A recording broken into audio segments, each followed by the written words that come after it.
Yo, what's up guys? Welcome back to my YouTube channel. Nandito na naman tayo sa ating editing tutorial. Yeah, boy. So ngayon guys, ituturo ko sa inyo kung paano ko ginawa yung AMV Naruto edit sa may CapCut. Pero bago natin simulan to, please don't forget to subscribe and click the notification bell for more updates para sa mga bago dyan. So wag na natin patagalin. Let's go! Open na natin yung CapCut. Then, new project. Then, click natin yung photos. Then, mag-add tayo ng 50 photos. Yan, 50 photos ni Naruto, guys. Then, add. Then, punta tayo sa may dulo. Delete natin yung watermark ni CapCut. Yan. Then, mag-add pa tayo. 20, 40, then, plus 10. Yan, 50. Yan, 50 na lahat yan guys. Then, punta tayo sa may unahan. Then, click natin yung add audio. Sounds. Your sounds from device. Lalagay ko na lang sa description box ko yan guys. Yung Naruto, yung sounds. Yan. Then, add. Then, doon na tayo sa may photo duration guys. Sa may first, 3.5. Yan. Then, sa may second, 0.6. Sa may third, 0.6. Then, lakayan natin guys kasi yung mga susunod maliliit na yung duration. Para mas madali guys, click, split, click, and delete. Yan. Then 0.2. Then click, split, click, delete. Then 0.1. Yan. Then, yan guys, kopyahin nyo na lang or screenshot nyo na lang. Yan yung 50. Yan yung lahat ng duration nya guys. Nung lahat ng photos ni Naruto. Yan, para mas mapadali kayo.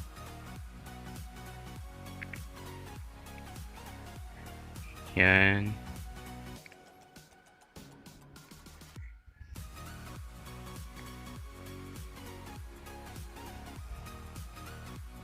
Yan.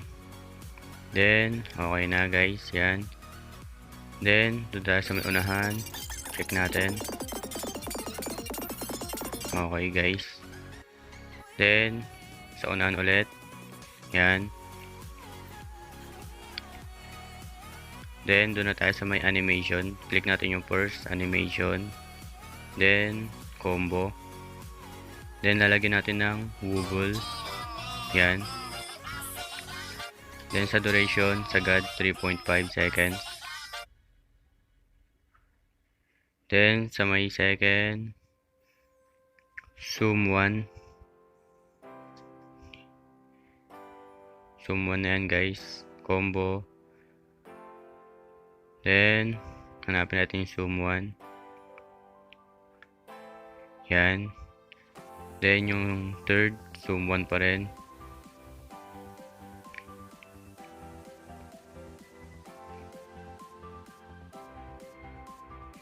Yan. Then, puro zoom 1 na yan muna. Yan.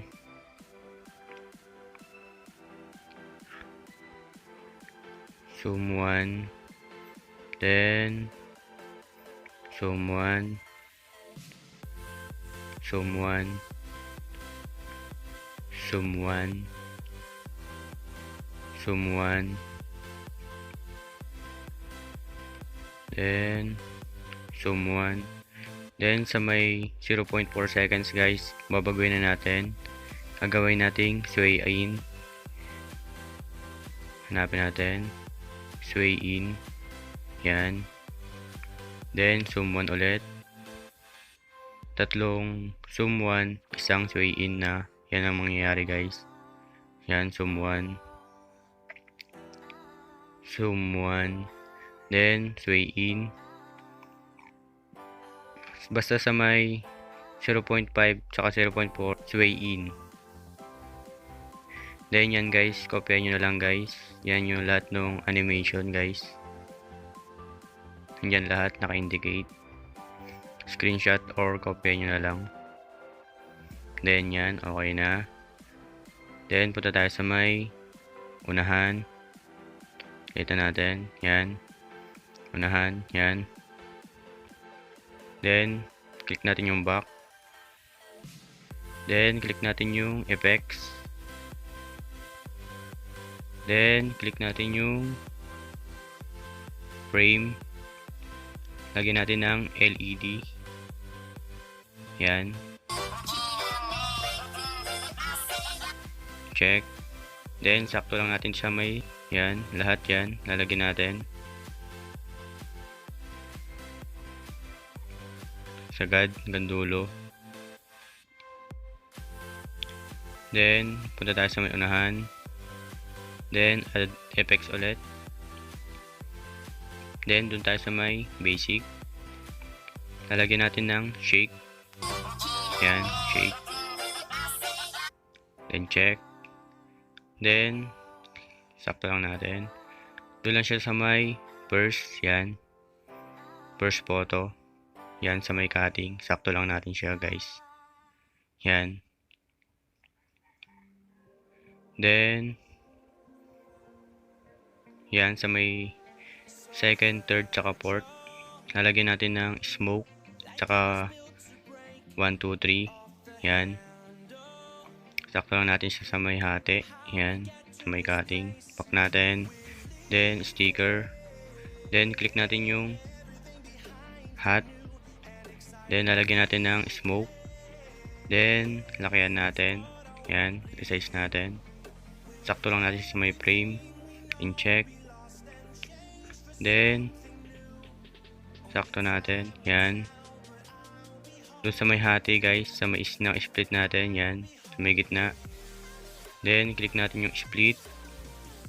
Then, doon sa may pangatlo. Yan.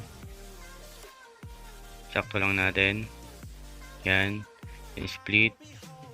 Then, sa may pang-apat. Yan. Delete natin yung sobra. Then, yan.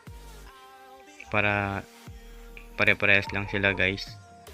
Then, click natin yung add text. Then, lalagyan natin ng 1. Yan.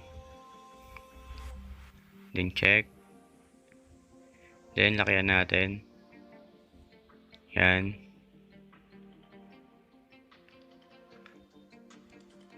Yan. Then, click natin yung pen. Mag-win natin yung style, guys. Yan. Yan. Pwede kayo mamili dyan, guys, kung anong gusto nyo.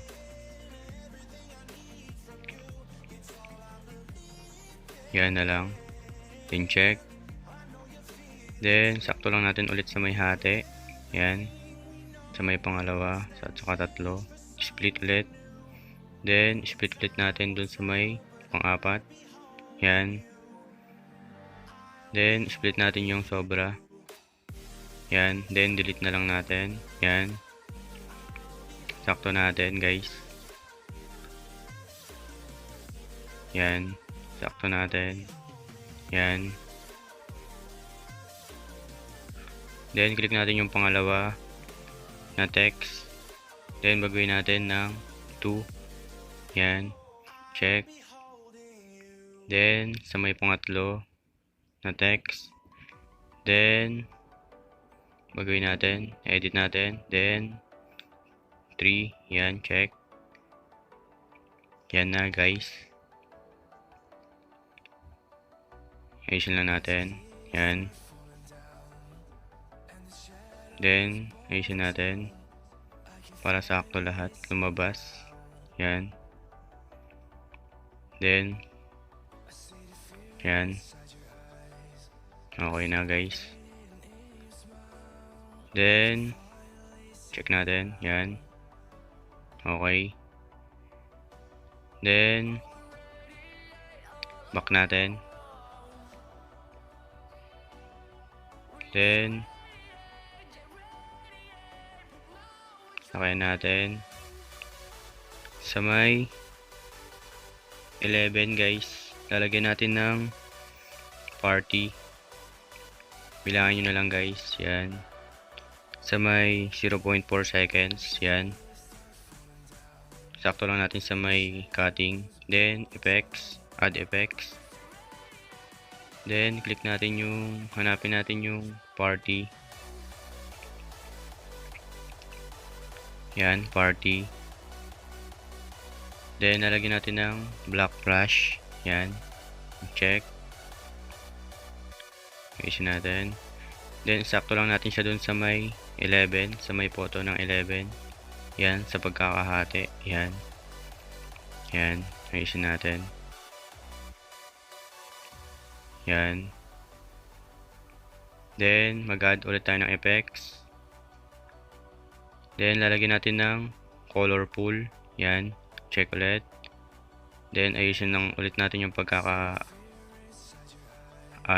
Yan. Pantay lang natin siya dun sa may black flash. Yan. Yan guys. Then,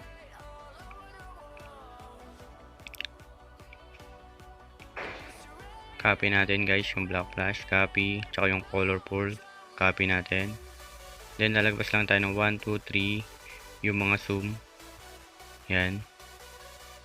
Then, lagay natin dun sa may sumunod na 0.5 seconds. Yan. Move natin. Drag natin. Yan. Yan sa may 0.5.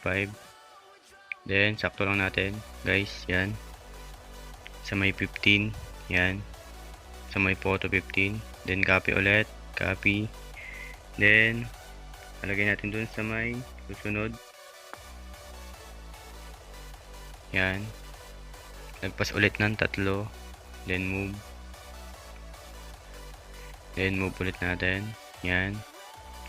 Then, ayusin lang natin. Then, ganun ulit guys. Lagpas ng 3. Move.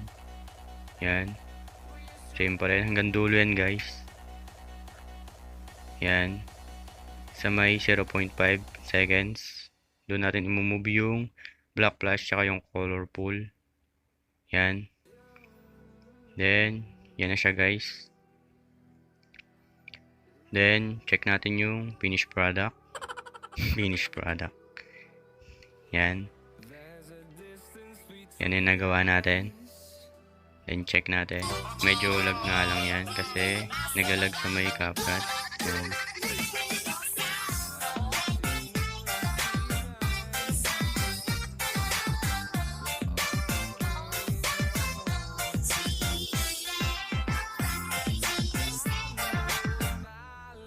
Yan guys, okay na. Then export na natin. 1080p saka frame rate 60 frame rate. Sana may bago kayo natutunan and marami pa tayong gagawing video editing. And see you in my next video. Thank you for watching.